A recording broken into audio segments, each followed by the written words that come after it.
Alors, en 2019, le monde célébrera l'année internationale des langues autochtones. Si on regarde le site de IY 2019, on lit le texte suivant. C'est par la langue qu'on communique avec le monde, définit son identité, exprime son histoire et sa culture, apprend, défend les droits humains et participe à tous les aspects de la société. Grâce à la langue, les gens préservent l'histoire de leur communauté, leurs coutumes et leurs traditions, leur mémoire, leur mode de pensée, leur signification et leur expression unique. Ils l'utilisent également pour construire leur avenir. Alors, on estime que 40% des langues parlées dans le monde, dont le nombre est estimé à environ 7000, sont menacées de disparition, surtout les langues autochtones. Cette prise de conscience appelle à réagir rapidement. Mais qu'est-ce qu'on peut faire afin de sauvegarder notre patrimoine linguistique mondial? Alors, notre but, un peu modeste ou pas modeste, dans nos équipes de recherche, on a commencé à documenter la diversité des sons et des systèmes sonores des langues autochtones de l'Australie et de notre région du Pacifique. Cette région comporte une riche variété de systèmes sonores. Pourtant, le travail systématique afin de les décrire et de les valoriser n'a fait que commencer. Il y a plusieurs études approfondies sur les systèmes phonologiques de langues de notre région. Je pense surtout aux travaux de Rivière en Nouvelle-Calédonie, Lynch, Tryon, François, Ross, etc. Mais il existe très peu d'études phonétiques modernes des langues d'Océanie qui utilisent les outils contemporains de la phonétique. Mais parlons un peu de la diversité linguistique. Selon le site Ethnologue, il y a environ 7000 langues parlées dans le monde. Un grand nombre de langues est concentré dans la région Asie-Pacifique, à peu près 2000 langues par rapport à l'Europe, par exemple. C'est bien cette carte-là, parce qu'on voit très bien, on montre la taille des pays à l'échelle du nombre de langues autochtones. Alors, on peut regarder, par exemple, la Papouasie, par exemple, par rapport à l'Angleterre. Alors, on voit très bien cette richesse linguistique. Mais aussi, il faut considérer le paysage linguistique du Pacifique, de l'Océanie, de la Polynésie française. Il y a aussi une richesse de langues.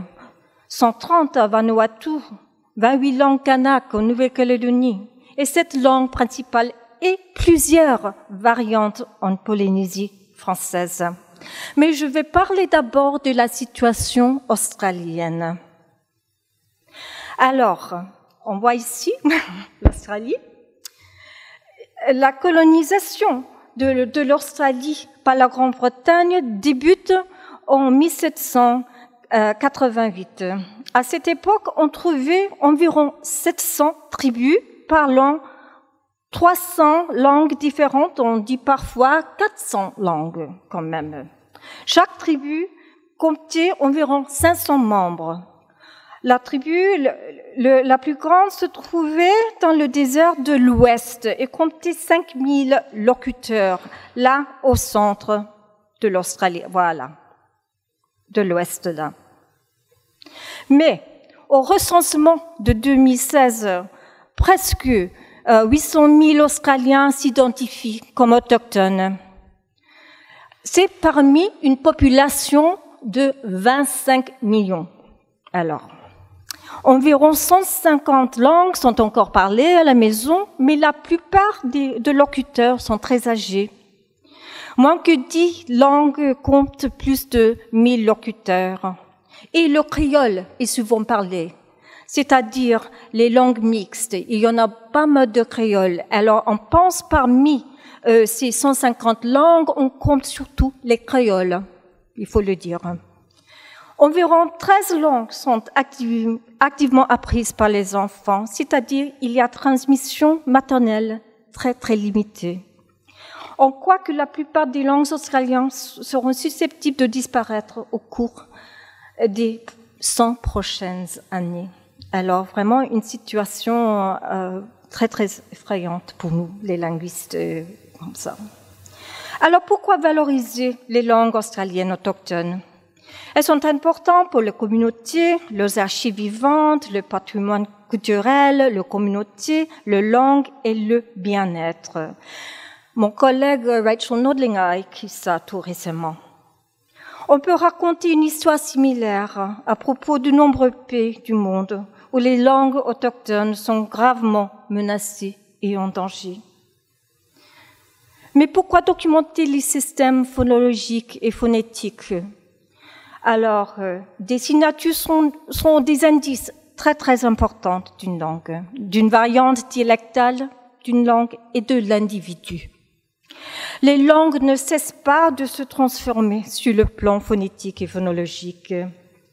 Il est très important d'enregistrer et de documenter les langues et les variétés de langues pour conserver notre patrimoine sonore. Le travail scientifique sur les typologies phonétiques est en train d'évoluer grâce aux nouveaux outils technologiques comme les bases de données, les logiciels spécialisés de traitement du langage. On voit aussi de plus en plus des études scientifiques basées sur les langues en danger. Alors,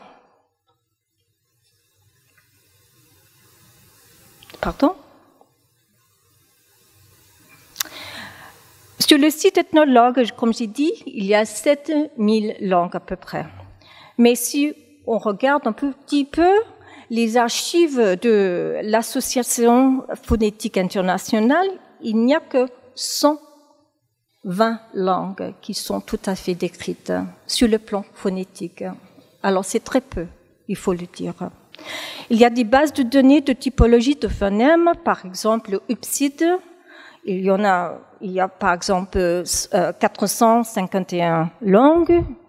Et Madison, un phonéticien très célèbre à UCLA, a dit qu'il y a à peu près 900 segments phonétiques différents parmi les langues du monde. Alors, il faut beaucoup de travail. Alors maintenant, on va écouter un tout petit peu la langue Pitjantjatjara. La langue Pitjantjatjara qui est parlée en Australie, dans le désert de l'Ouest. Alors, j'espère que ça va marcher.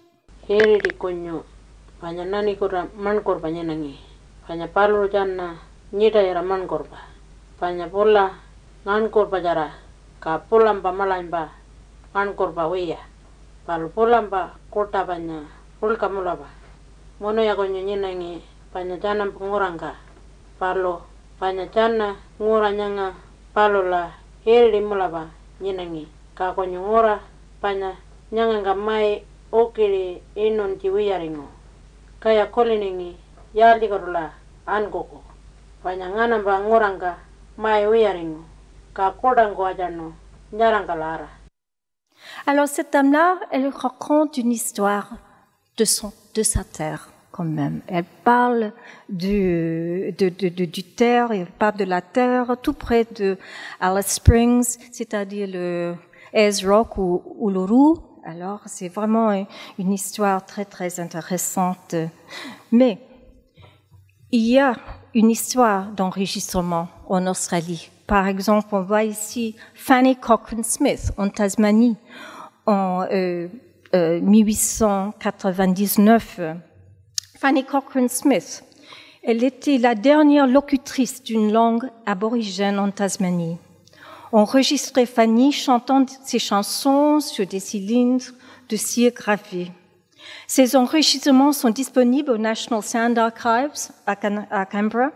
Elle chante d'abord en anglais, puis dans sa langue maternelle. Elle est morte en 1903 et avec elle sa langue dont elle était la dernière locutrice. Mais c'est une histoire très fréquente en Australie. Alors maintenant, on a des bases de données phonétiques contemporaines en Australie. À partir de 1999, il y a eu une expansion de la documentation phonétique expérimentale et phonologique sur les langues australiennes autochtones, menée par Andy Butcher, ses collègues et ses anciens étudiants. Ça, c'est moi, une ancienne étudiante de Andy Butcher. Alors, on voit, dans cette base de données, il y a pas mal de langues qui sont toujours parlées. Andiliaqua, Wikmonkan, Lyongmata, Tiwi, Biningunwak, Talabon, Menimpata, Nyangamata, etc., etc. On voit, c'est vraiment une base de données très, très riche. Mais qu'est-ce que c'est le profil typologique des langues australiennes autochtones? Il y a une grande diversité grammaticale, 2 groupes principaux, 27 sous-groupes, mais si on regarde l'inventaire de phonèmes, ils sont tout à fait similaires. Il y a jusqu'à 7 zones d'articulation parmi les occlusives. Par exemple, le français, il n'y a pas PTK, le tahitien, PTKE. Il n'y a pas d'occlusive voisée, pas de fricative. Il y a 70% consonnes sonorantes par rapport à 30% occlusives.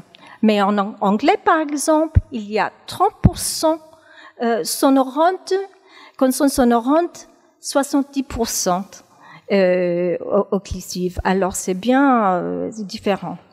Mais par rapport au système vocalique, il n'y a que 3 jusqu'à 5 voyelles, souvent avec une opposition de quantité, un peu comme le tahitien, les langues polynésiennes quand même.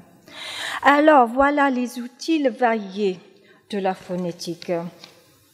Les instruments modernes ont permis d'identifier les conditions articulatoires, acoustiques ou aérodynamiques qui permettent de distinguer surtout les différentes façons de prononcer un même phonème selon sa position dans le mot et dans la phrase. C'est pourquoi on a plus que 900 segments phonétiques. C'est en raison de cette variation. On voit ici les outils acoustiques, on peut mesurer les indices acoustiques, on peut aussi mesurer par exemple avec l'échographie les mouvements de la langue, etc. C'est vraiment très très bien ce qu'on peut faire maintenant. Mais on regarde ici maintenant les consonnes d'Aranda, une des langues principales du centre de l'Australie, parlée au nord d'Alice Springs. On voit une distribution de consonnes assez typique de ces langues, jusqu'à 6 points d'articulation, avec de contrastes complexes parmi des consonnes dites coronales, c'est-à-dire avec la pointe de la langue. Il y a 4 contrastes: alvéolaire, rétroflexe, dental, alvéopalatal. Alors, ces contrastes-là sont très, très, très précisés. Mais on peut, avec les instruments, aussi voir un tout petit peu comment ces sons-là sont articulés. On voit ici la palotographie. On voit très bien sur le palais où touche la pointe de la langue. Et puis aussi, on voit les patrons dynamiques, c'est-à-dire la c'est difficile à dire, palotographie dynamique. Comme ça, on peut mesurer très précisément les mouvements de la langue. Meta. Alors ça, c'est seulement un exemple de ce qu'on peut faire avec les outils. Mais je voudrais bien parler de la prosodie ce soir. Qu'est-ce que c'est que la prosodie? La prosodie, on parle du ton, la tonalité, l'accentuation des mots, des phrases, l'intonation, c'est-à-dire la mélodie de la parole, le rythme et les patrons temporels.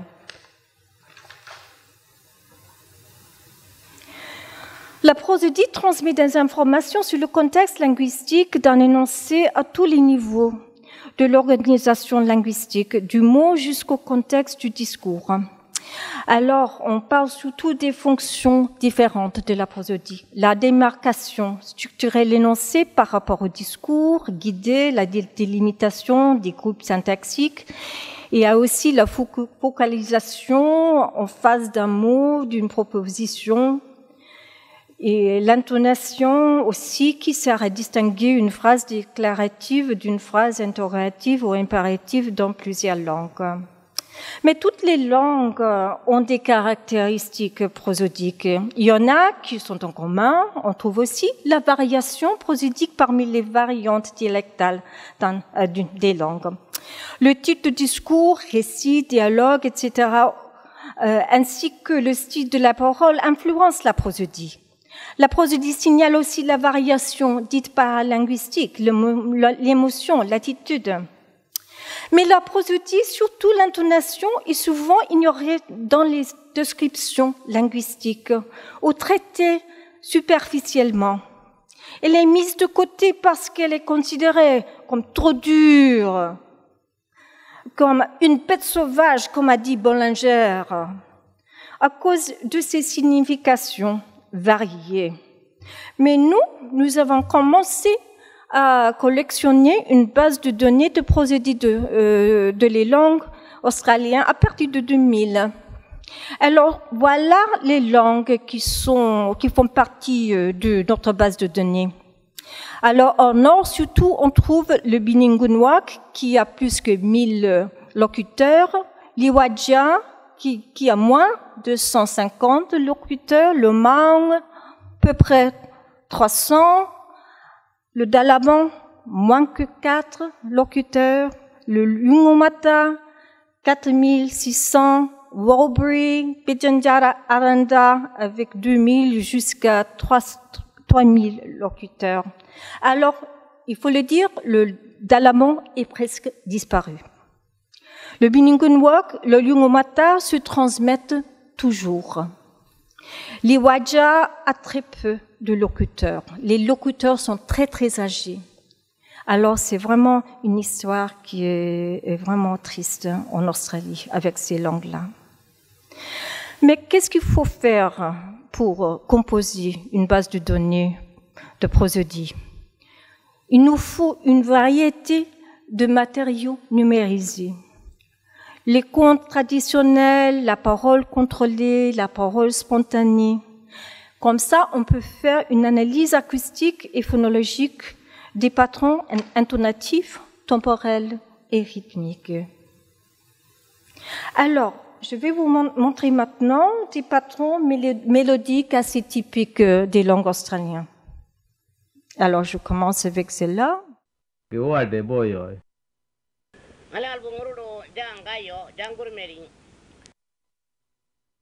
Alors, qu'est-ce qu'on regarde ici? On voit dans ces illustrations la courbe de fréquence fondamentale, c'est-à-dire la hauteur, la mélodie, qui représente acoustiquement la mélodie de la phrase.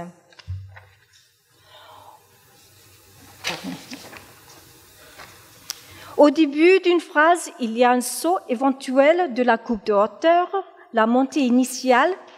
Les valeurs plus élevées sur les mots accentués sont aussi représentées assez clairement.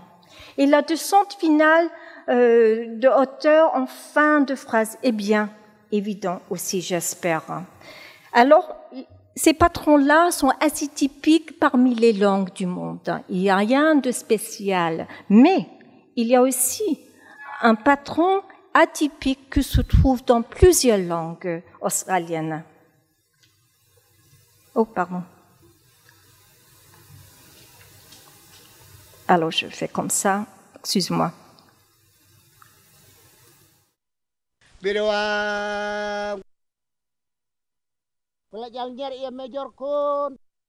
Alors, ça, c'est un patron très, très typique dans le discours de ces langues-là. Ce qu'on fait, on allonge la syllabe finale. Et ça veut dire, on va aller très loin, je le fais ça depuis longtemps, etc., etc. On fait comme ça. On a pris tous les opossums. Et voilà, c'est vraiment quelque chose qu'on trouve partout dans les langues australiennes. Ça donne, comme j'ai dit, un sens sémantique de quantité et c'est très typique. Mais quand même, il constitue 10% de toutes les courbes intonatives de notre base de données. Il faut le dire. La plupart des patrons intonatifs sont les patrons qui tombent. Les patrons qui montent, les patrons qui tombent. Mais quand même, on trouve ces patrons un peu spéciaux. Maintenant, je voudrais bien vous présenter quelque chose sur la prosodie en Polynésie française et en Océanie. On trouve, comme on sait bien, il y a des langues, 7 langues, plusieurs variantes dialectales en Polynésie française. Et on trouve aussi en Océanie pas mal de langues, mais moi, j'ai fait mes travaux sur une langue qui s'appelle le Nafsan, qui est parlé à Vanuatu. Alors, on va commencer avec le Reo Maupiti. No te te uhi o ai, te mea ia e vavenau aua. Alors, ce qu'on entend là, c'est un morceau du marquisien Eo Enata. Il y a quelqu'un qui raconte la bise et le soleil. Et pourquoi ce texte-là? Ce texte-là, c'est vraiment très important dans le monde phonétique parce que comme ça, on peut faire tous les enregistrements du même texte dans plusieurs langues. Et comme ça, on peut faire une étude des différences prosodiques parmi les langues. Mais on voit ici des représentations acoustiques. On voit l'onde sonore, on voit une courbe de hauteur, c'est la courbe bleue, et on peut voir comment on peut segmenter, on peut faire une segmentation de la parole continue en mots et puis en segments phonétiques.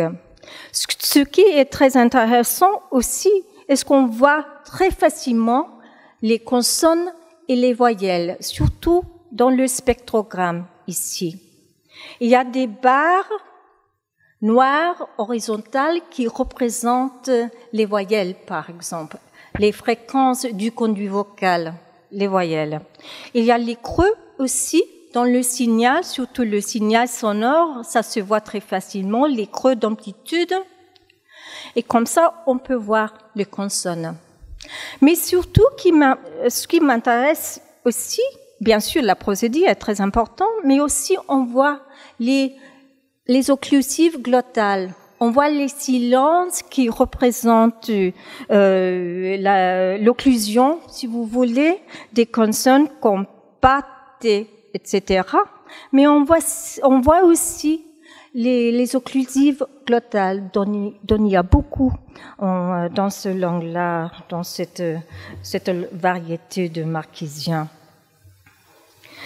Alors, je vais cesser aussi de vous montrer, voilà.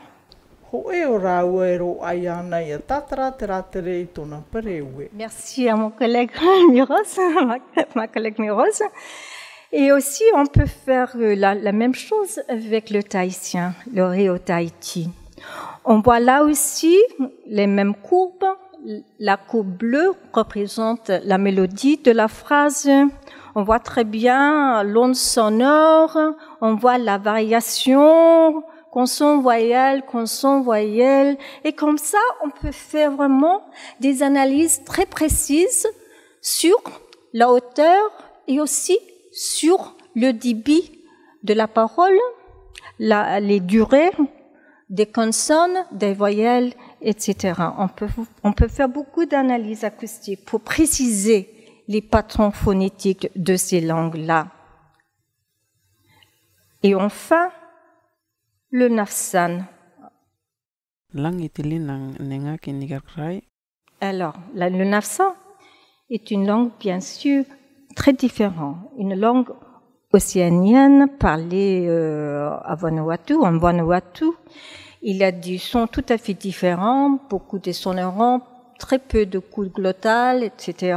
Alors, elle a aussi des patrons rythmiques, les patrons d'intonation qui sont un peu différents bien sûr que les langues polynésiennes. Alors, qu'est-ce qu'on peut faire avec toute cette analyse, si vous voulez, parce qu'on voit très bien dans les 3 langues et aussi pour le royaume Maupiti. Alors, je vais jouer parce que je l'ai raté. On voit très bien qu'on peut faire des analyses très précises, comme j'ai dit. Alors, ce que j'ai fait ici, je présente les patrons temporels des langues, c'est-à-dire j'ai fait des analyses des intervalles vocaliques sous-jacentes d'un syllabe à une autre, et comme ça, on peut voir la variation entre les syllabes. Et ça, cette variation est un indice très fort du rythme. Et on voit par exemple, ici on peut faire une analyse qui s'appelle pairwise variability, alors ça n'importe, mais la chose la plus importante, si la barre est plus haut, ça veut dire qu'il y a beaucoup de variabilité temporelle entre les voyelles dans la langue. Si les barres sont moins hautes, on voit moins de variabilité. On dit souvent que le français a très peu de variabilité parmi les voyelles. Très peu de variabilité temporelle, je voulais dire. Mais on voit aussi le royaume Maupiti montre plus de variabilité temporelle que le marquisien. Mais c'est seulement pour ces 2 textes-là, il faut le dire. Ces 2 textes de la bise de soleil. Mais comme ça, on peut voir un peu la variabilité prosodique, c'est-à-dire la variabilité rythmique parmi les langues. Alors, ça c'est une analyse. On peut aussi analyser l'accentuation et la focalisation dans les langues. On sait bien que l'accentuation est une partie très très importante de la prosodie dans les langues. C'est par exemple dans ma langue anglais, l'anglais australien, l'accentuation est très très importante, peut-être dans toutes les variétés anglaises. Mais on trouve aussi l'accentuation de mots dans les langues polynésiennes.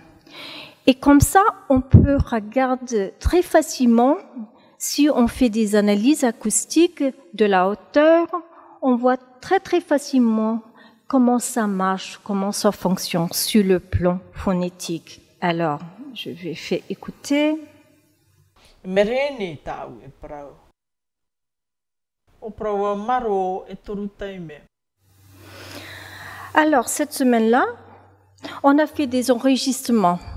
On a fait des enregistrements aussi avec l'électroglottographie. C'est-à-dire, c'est vraiment quelque chose de très, très impressionnant. On peut mesurer l'activité des cordes vocales très directement. Alors, c'est très important parce que quand on produit une courbe de hauteur, ça se fait avec les cordes vocales. Mais aussi, quand on produit les occlusives glottales, c'est aussi avec les cordes vocales.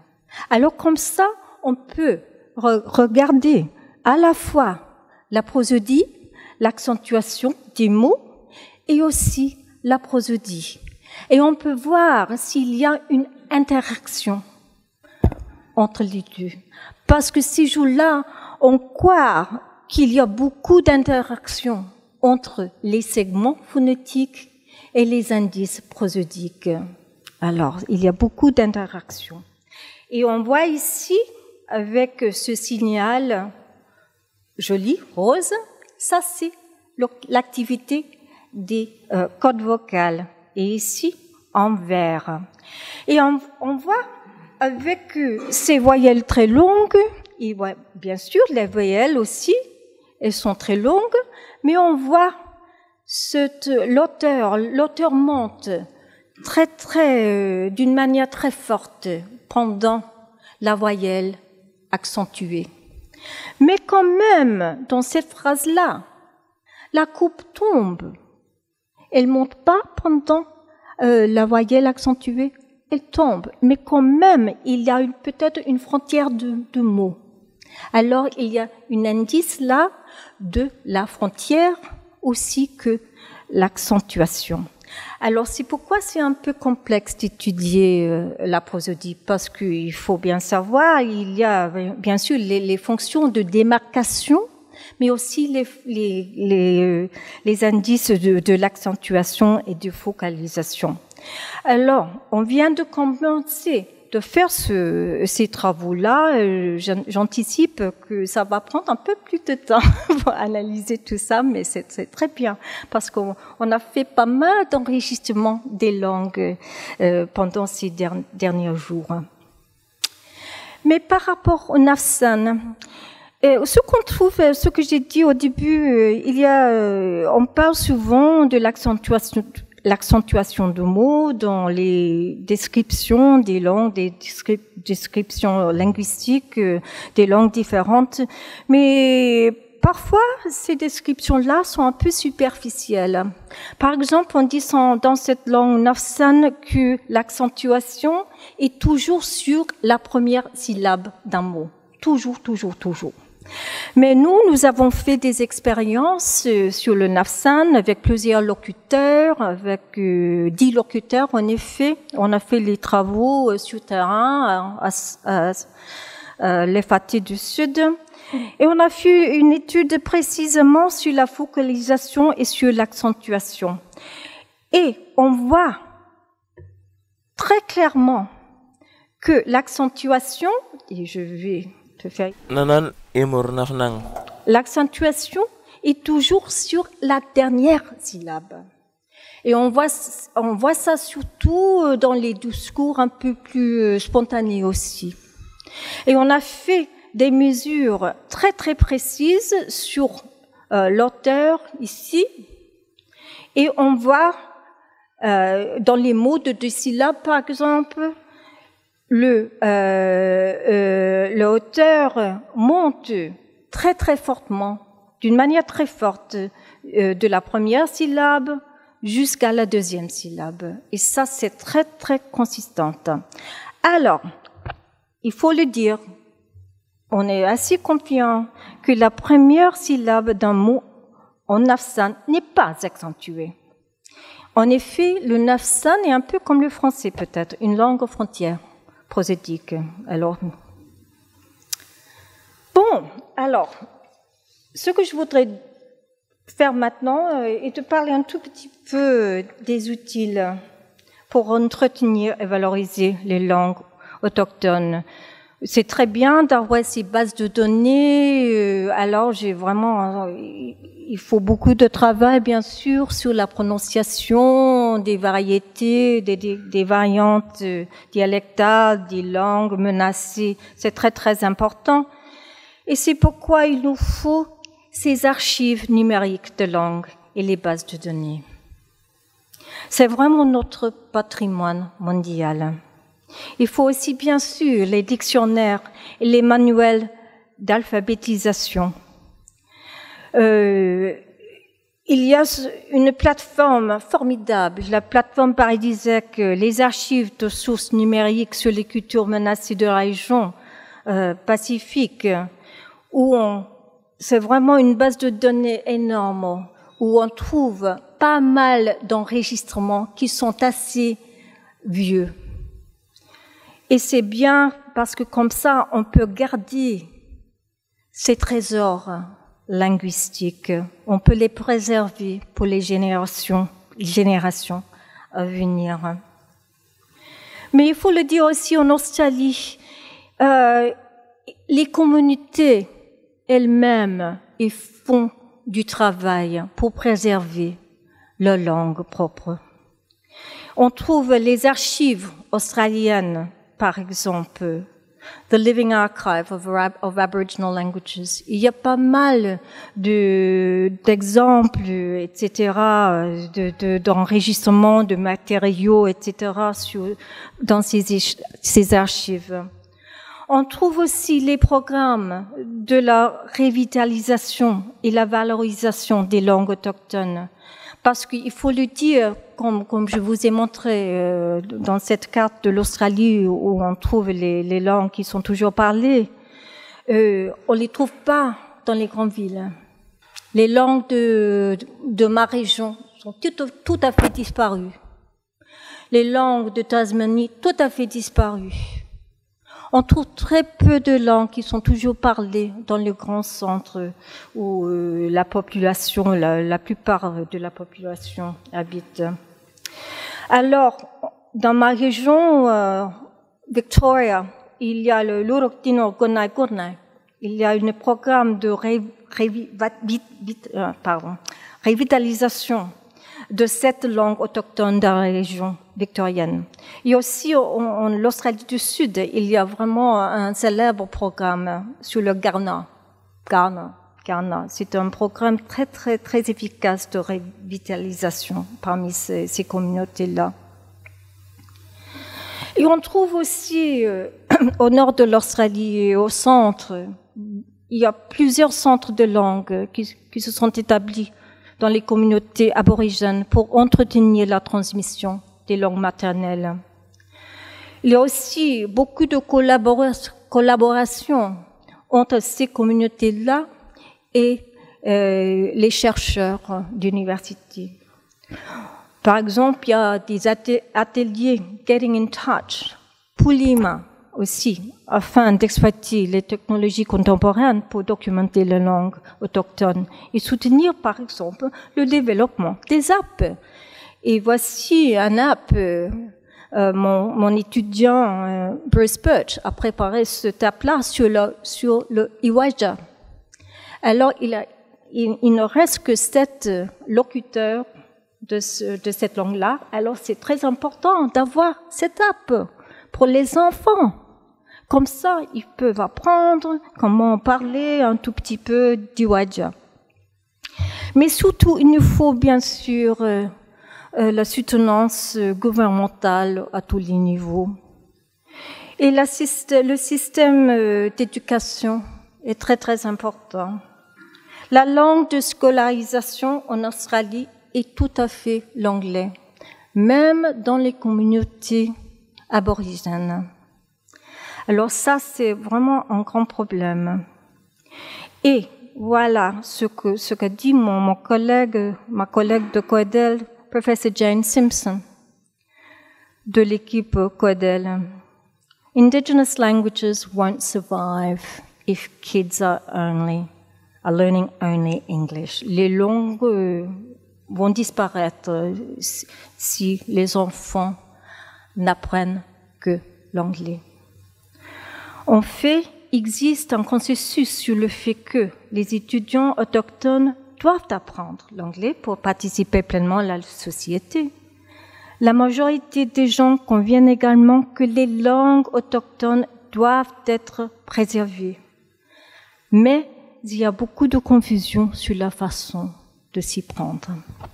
Et c'est ça l'histoire en ce moment en Australie. Mais il semble que c'est une histoire qui est tout à fait pareille dans plusieurs régions du monde où les langues sont vraiment en danger de disparaître. Maruru, Dongala Bobo. Alors, merci.